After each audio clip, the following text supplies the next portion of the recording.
বর্দা ডিভাইসটাকে ভালোভাবে বেল্ট দিয়ে অলরেডি এঁটে দিয়েছে, ওখানে তারটাকে বাঁধছে যাতে না ডিভাইসের টান পড়ে।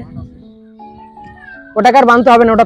এখন যেই টাওয়ারটা আপনারা দেখতে পাচ্ছেন, এই টাওয়ারটা কিন্তু এখন খুলবো, খুলে মাইক্রোটেকের যে 360 ডিভাইসটা, ওই ডিভাইসটা কিন্তু আজ এখন লাগানো হবে এই ভিডিওতে। ফাইনালি আমি এখন টাওয়ারটা খুলে নিয়েছি, দেখতে পাচ্ছেন এই যে টাওয়ারটা আমি খুলেছি। এখানে পাইপগুলো গলে গিয়েছে, এখানে একটা গলেছে, এখানে একটা গলেছে, আর একটা ওখানে গলছে।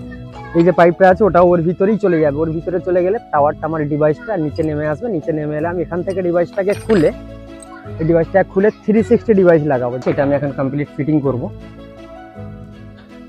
তো ডিভাইসটা আমি আপনাদেরকে দেখিয়ে দিই কিভাবে কমপ্লিট ফিটিং করব। প্রথমত ডিভাইসটা আমি এখানে লাগিয়ে ডিভাইসটার অ্যান্টেনাটা এঁটে নেব।